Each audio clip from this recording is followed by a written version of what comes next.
नमस्कार आप सभी का। इस वीडियो में हम जेक बोर्ड क्लास 6 के जियोग्राफी को पढ़ रहे हैं। अध्याय 4 है और टॉपिक है मानचित्र। क्या होता है मानचित्र, इसके बारे में समझेंगे। चलिए शुरुआत करते हैं।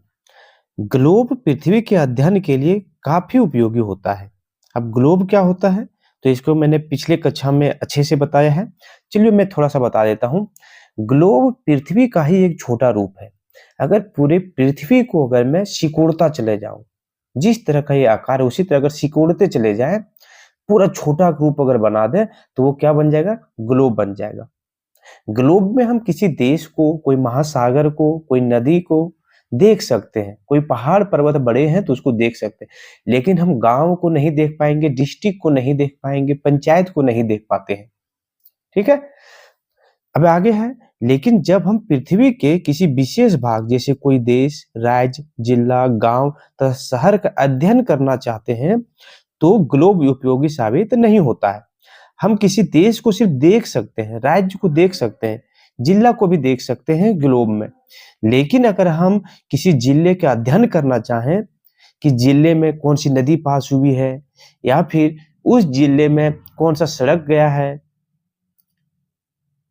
फिर उसके बाद जिला का क्षेत्रफल कितना है, ये सब चीज अगर हम अध्ययन करना चाहें तो अध्ययन नहीं कर पाएंगे, क्योंकि ग्लोब जो है पृथ्वी का छोटा रूप है। ठीक, इसीलिए नहीं अध्ययन कर पाते हैं। इस परिस्थिति में हमें मानचित्र की सहायता लेनी पड़ती है। अब ग्लोब से अगर मैंने अध्ययन नहीं कर पाया तो क्या करेंगे, हम लोग मानचित्र का उपयोग करते हैं। और मानचित्र को ही मैप भी कहते हैं। और मानचित्र को हम किस नाम से जानते हैं, मैप के नाम से जानते हैं। आगे है मानचित्र पृथ्वी की सतह या उसके एक भाग का पैमाने के माध्यम से चपटी सतह पर खींचा गया चित्र है। कहा गया है कि अर्थ जो मेरा है पूरी तरह से गोल है, तो गोल है तो उसको अगर हम दिखाना चाहें तो कैसे दिखाएंगे, तो वही गोल है तो उसको क्या करेंगे हम लोग, गोल को हमने किस रूप में बना दिया है, चपटी सतह पर खींच दिया है, यानी बना दिया है चित्र के रूप में, उसको हम मानचित्र बोलेंगे। ग्लोब क्या था, पृथ्वी को सिकोड़ करके उसी तरह का छोटा बना करके मैंने बना दिया था। लेकिन मानचित्र को गोल तो नहीं बना सकते हैं, तो क्या करते हैं, उसको ही ड्राइंग हम क्या करते हैं, चपटे सतह पर बनाते हैं, यानी पेज में बना देते हैं। इस प्रकार मानचित्र एक बड़े पैमाना का छोटा रूप चित्रण है। आप क्या बोल सकते हैं, इसीलिए मानचित्र जो है कोई बड़ा पैमाना, एक डिस्ट्रिक्ट है, उस डिस्ट्रिक्ट को हम क्या करें, छोटा करके बना देते हैं। आगे है, जब हम पृथ्वी का अध्ययन करना चाहते हैं तब ग्लोब हमारे लिए काफी उपयोगी होता है पृथ्वी के अध्ययन के लिए। लेकिन जब हम पृथ्वी के केवल एक भाग का अध्ययन करना चाहते हैं तो ग्लोब उतना उपयोगी नहीं होता जितना कि मानचित्र होता है। समझ में आ रहा है, बोला जा रहा है कि अगर हम पूरी पृथ्वी के अध्ययन करना चाहें तो ग्लोब उपयोगी है। ग्लोब जो है उसको हम तुरंत घुमा करके चारों तरफ देख सकते हैं कि किस देश के दाहिने साइड में कौन सा देश है, कौन सा महासागर कहाँ पर है।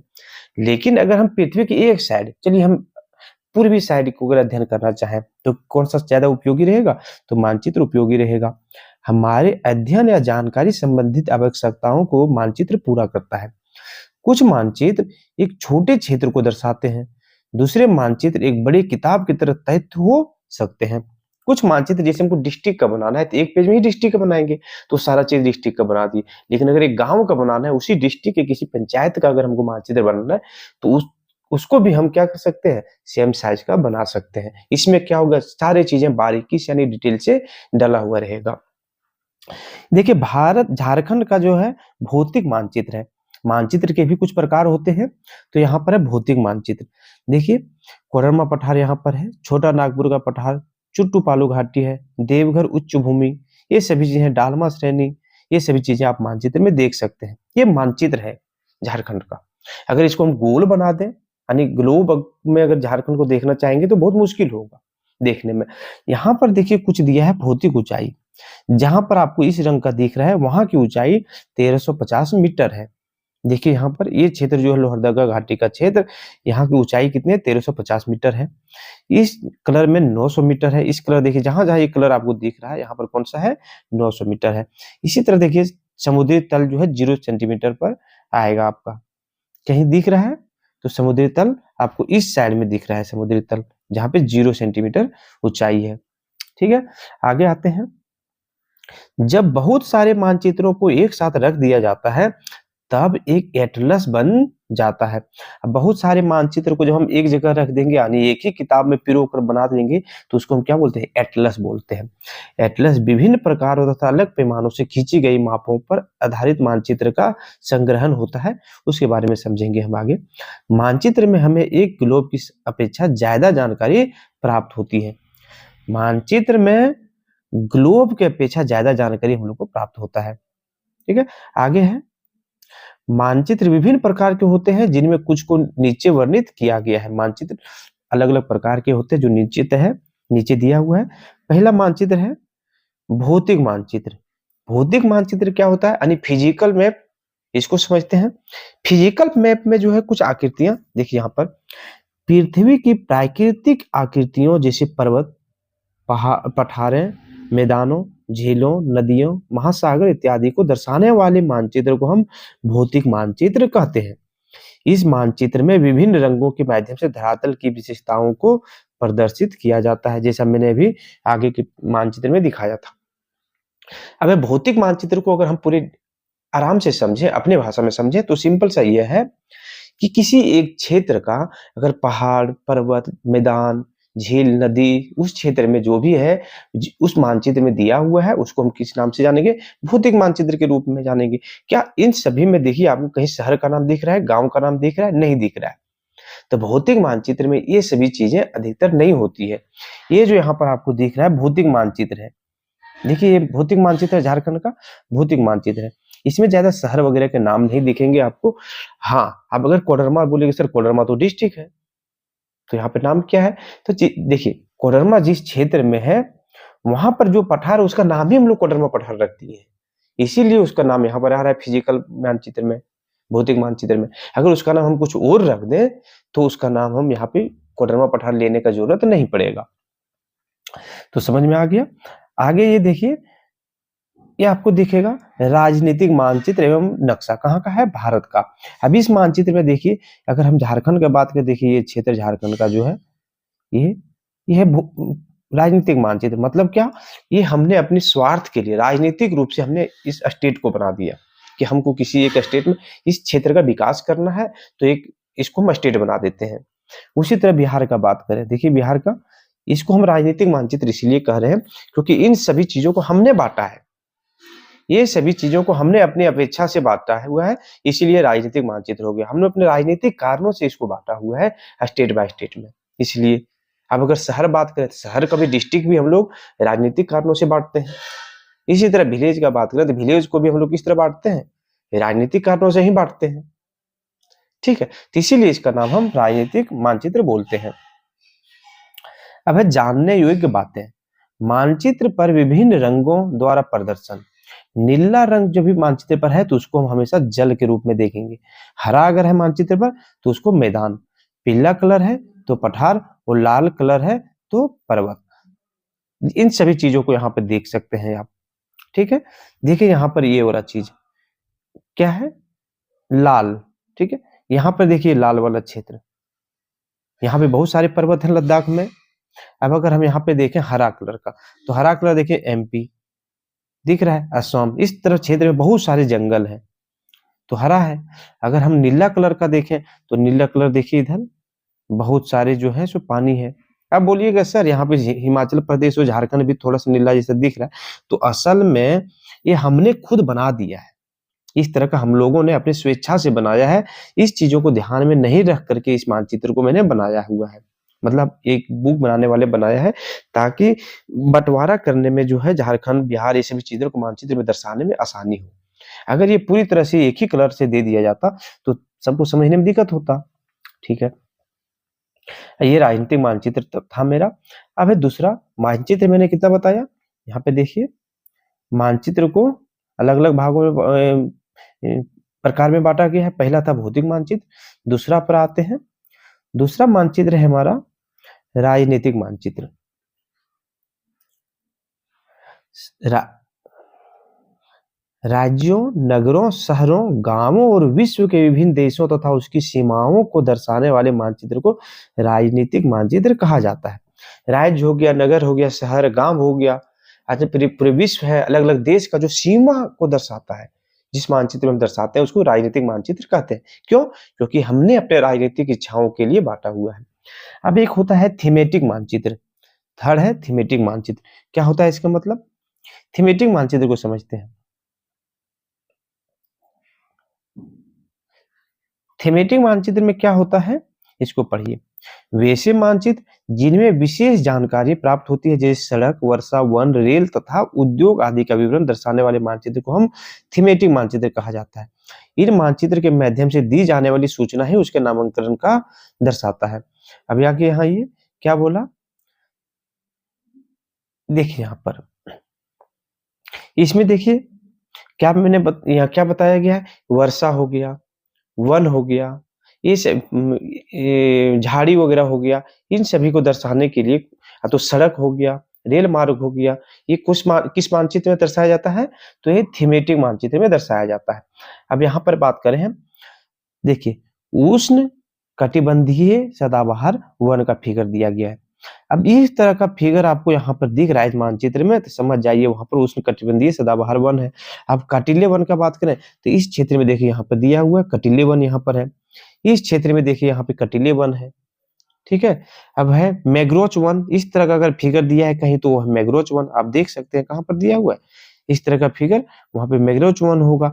तो कहने का मतलब है थीमेटिक मानचित्र में इस तरह के दर्शाए हुए रहते हैं, जिससे हम लोग पता लगाते हैं कि किस जगह किस क्षेत्र में जो है किस तरह का क्या है, वन कैसा है, रेल मार्ग क्या है, ये सभी चीजें को यहाँ दर्शाया जाता है। तो मानचित्र आप लोग को समझ में आ गया है। अब मानचित्र को पढ़ने के लिए मानचित्र की भाषा होती है। मानचित्र को पढ़ने के लिए मानचित्र की भाषा होती है, क्या है समझते हैं। मानचित्र में तथ्यों को दर्शाने के लिए शब्दों के बदले चिन्हों का प्रयोग होता है। हर जगह शब्द से नहीं लिखा हुआ रहता है, चिन्ह दिया हुआ रहता है। जैसे यहाँ पर आपने देखा ये चिन्ह दिया हुआ था, देखिए चिन्ह दिया हुआ है, इसका इसका सबका चिन्ह दिया हुआ है, इससे हम लोग दर्शाते हैं और बेहतरीन तरह से समझेंगे। देखिए इन चिन्हों को ही मानचित्र की भाषा कहते हैं। मानचित्र के निम्नलिखित प्रमुख तत्व है पैमाना, प्रतीक चिन्ह, दिशा तथा रंग। मानचित्र के निम्नलिखित जो प्रमुख तत्व हैं वो है कौन सा, एक होता है पैमाना, एक है प्रतीक चिन्ह, दिशा तथा रंग। ये हो गया, हम मानचित्र को कैसे पढ़ेंगे उसके बारे में बताया जा रहा है, यानी मानचित्र की भाषा के बारे में। पहला है पैमाना। पैमाना होता क्या है, पैमाना हम लोग बोलते हैं मापने वाली चीज को पैमाना बोलते हैं। स्थल पर वास्तविक दूरी तथा मानचित्र में दिखाई गई दूरी के बीच के अनुपात को पैमाना कहते हैं। अब एक सवाल आता है कि हम एक एग्जांपल लेते हैं, आपके घर से आपका स्कूल का दूरी जो है 1 किलोमीटर है। अब अगर हम आपके घर और स्कूल का तो यानी आपके गांव का मानचित्र बनाए तो क्या उस मानचित्र का साइज 1 किलोमीटर होगा? तो नहीं होगा। तो कैसा होगा, उसको हम छोटा बनाते हैं, मानचित्र को छोटा पेज में बनाते हैं। लेकिन अगर हम इससे पता लगाना चाहें मानचित्र को देख करके कि हमारा घर से स्कूल कितना दूरी है, तो हम क्या कर सकते हैं, एक दूरी मेरा जो है 1 किलोमीटर है, 1 किलोमीटर को हम 1 सेंटीमीटर के रूप में नामित कर सकते हैं, 1 सेंटीमीटर के रूप में नामित कर सकते हैं। इससे क्या होगा, हम लोग को यह पता चल जाएगा कि जहां से 1 सेंटीमीटर दूरी दिया हुआ है उसको हम 1 किलोमीटर समझेंगे, ठीक है। यही है यहाँ पर। देखिए पैमाने के आधार पर मानचित्र दो प्रकार के होते हैं, एक होता है छोटा पैमाना वाला मानचित्र तथा एक बड़ा पैमाना वाला मानचित्र। पैमाने के आधार पर दो, छोटा पैमाना, बड़ा पैमाना। देखिए जब बड़े क्षेत्रफल वाले भूभाग जैसे देशों, महादेशों आदि को कागज पर दिखाने हेतु छोटे पैमाने का उपयोग किया जाता है। जैसे मानचित्र पर जब 5 सेंटीमीटर स्थल को 200 किलोमीटर को दर्शाता है तो उसके छोटे पैमाने वाले मानचित्र कहते हैं। मानचित्र में पैमाना दो प्रकार का होता है, एक छोटा पैमाना, एक बड़ा पैमाना। अब बात आता है देश, अगर देश का क्षेत्रफल है तो महाद्वीपों का क्षेत्रफल अगर दर्शाना हो तो उतना बड़ा हम लोग पेज में उसको नहीं दर्शा सकते हैं, तो किसमें दर्शाएंगे, छोटा रूप में दर्शाएंगे। तो क्या करते हैं, मानचित्र में देखते हैं कि 200 किलोमीटर का जो क्षेत्र है, 200 किलोमीटर का जो क्षेत्र है उसको हम लोग मानचित्र में दिखा देते हैं कि इसको हम 5 सेंटीमीटर मान रहे हैं। ऐसा सभी जितने भी आपको मानचित्र मिलेंगे उसमें लिखा हुआ रहता है, ठीक है, क्या कहा मैंने? मैंने कहा अगर हम जो मानचित्र बना रहे हैं, देखिए यहाँ पर ये देखिए दर्शाया गया है, अगर यहाँ से यहाँ तक का दूरी 200 किलोमीटर है, तो इतना बड़ा मानचित्र हम लोग बना नहीं सकते हैं। तो ये 200 किलोमीटर को हम क्या करते हैं, सिकोड़ करके 1 सेंटीमीटर में ही बनाते हैं। ठीक है, 1 सेंटीमीटर, और यहाँ से 1 सेंटीमीटर हम लिख दिए हैं। तो 1 सेंटीमीटर लिखा हुआ है। अब जो मानचित्र पढ़ने वाले हैं वो समझ जाएंगे कि यहाँ से यहाँ तक दूरी अगर 1 सेंटीमीटर है, इसका मतलब हम इसको 200 किलोमीटर के रूप में मानेंगे। ठीक है, तो ये हो गया एक छोटा पैमाना वाला मानचित्र। ठीक है, आगे आता है, जब छोटे क्षेत्रफल वाले भूभाग जैसे गांव, शहर आदि को दिखाना होता है, तो बड़े पैमाने का उपयोग किया जाता है। जैसे किसी मानचित्र पर जब 5 सेंटीमीटर की दूरी स्थल के 200 मीटर दूरी को दर्शाता है, तो इसे बड़े पैमाने वाला मानचित्र कहते हैं। यहाँ पे उल्टा हो रहा है, जब ज्यादा बड़ा दूरी को छोटा करके दिखाते हैं तो उसको छोटा पैमाना बोलते हैं, और जब छोटी सी दूरी को और छोटा करके हम थोड़ा सा बनाते हैं तो उसको हम क्या बोलेंगे? उसको हम बोलते हैं, नहीं यहाँ पे देखिए, 5 सेंटीमीटर की दूरी स्थल को हम 200 मीटर की दूरी को दर्शाते हैं तो उसको हम बोलेंगे बड़ा पैमाने वाला मानचित्र। ठीक है, देखिए यहाँ से यहाँ तक 200 मीटर था, ये गांव का है, तो गांव कितना ज्यादा दूर तो बड़ा तो होता नहीं है, 200 मीटर था, इसको मैंने 1 सेंटीमीटर में दर्शा दिया। तो 1 सेंटीमीटर में ही गांव के बहुत सारी चीजें को हम दर्शा सकते हैं। तो ये हो गया बड़ा पैमाने वाला मानचित्र। अब बड़ा पैमाने वाले मानचित्र में छोटे पैमाने वाले मानचित्र की अपेक्षा अधिक जानकारियां समाहित होती है। क्यों? क्योंकि गांव में बहुत सारी चीजें नहीं होती है, बहुत छोटे क्षेत्र में ही गांव को हम दर्शा सकते हैं।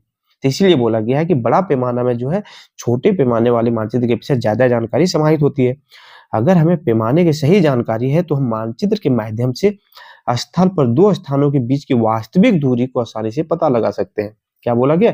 अगर हमको मानचित्र पढ़ने की सही जानकारी पता है तो हम लोग क्या कर सकते हैं, मानचित्र को देख करके ही दो शहर के बीच में सही दूरी का, वास्तव में जो दूरी है उसको पता लगा सकते हैं।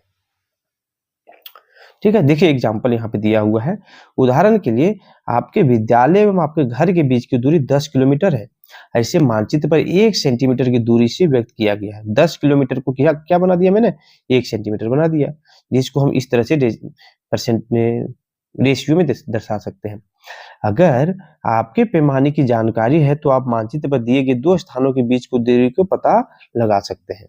अब 1 सेंटीमीटर जहां लिखा हुआ उसको हम समझ जाएंगे 10 सेंटीमीटर है, इसका मतलब वास्तव में 2 सेंटीमीटर अगर दूरी कहीं लिखा हुआ रहेगा तो हम समझ जाएंगे कि ये जो है सो 20 किलोमीटर की दूरी एक जगह से दूसरी जगह पर है। ठीक है, अब है प्रतीक।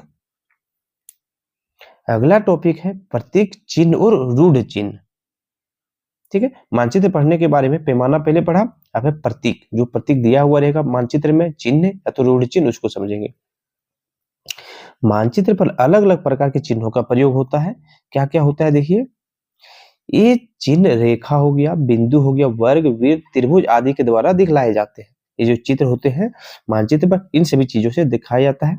अगर हम किसी क्षेत्र विशेष की भाषा से अपरिचित है तब भी हम मानचित्र में दिए गए इन चिन्हों की सहायता से इस क्षेत्र के बारे में पर्याप्त भौगोलिक जानकारी प्राप्त कर सकते हैं।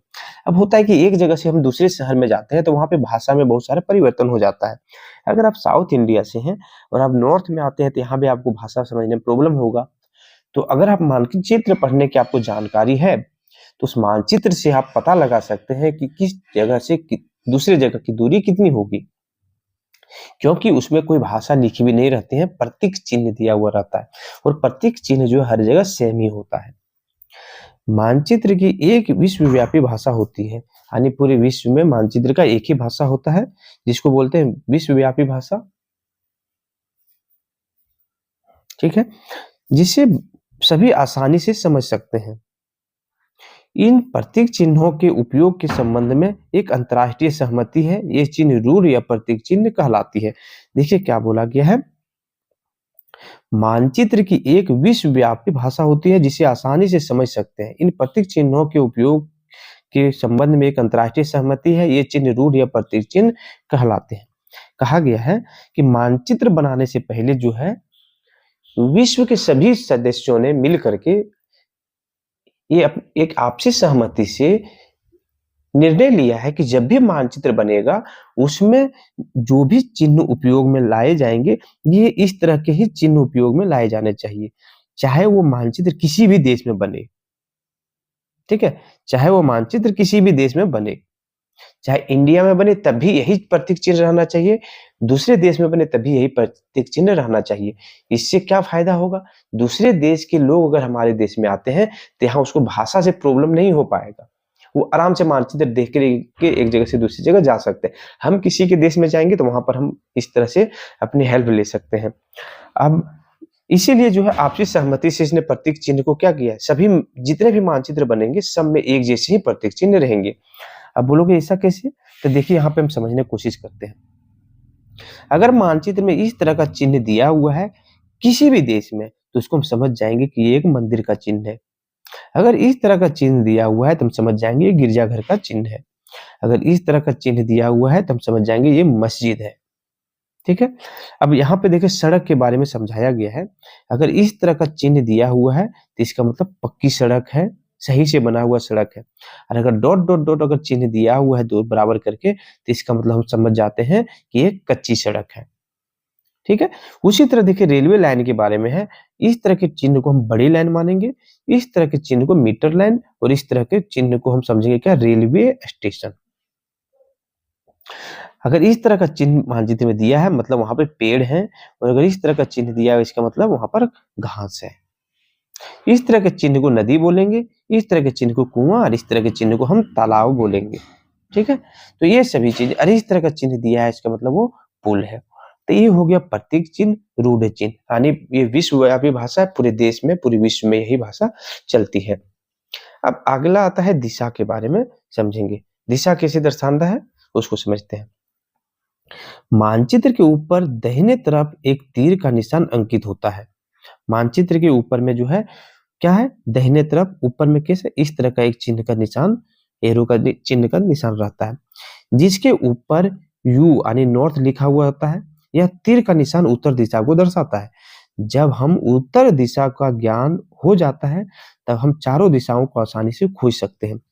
चिन्ह 4.5 में चार मुख्य दिशाएं उत्तर, दक्षिण, पूर्व और पश्चिम को दिखाया गया है। वे प्रधान द्विग बिंदु कहे जाते हैं। इन द्विग बिंदु के बीच चार और दिशाएं होती हैं, उत्तर पूर्वी, दक्षिण पूर्वी, फिर दक्षिण पश्चिम और उत्तर पश्चिम। इन बीच सभी दिशाओं की मदद से किसी भी स्थान को सही स्थिति का पता लगाया जा सकता है।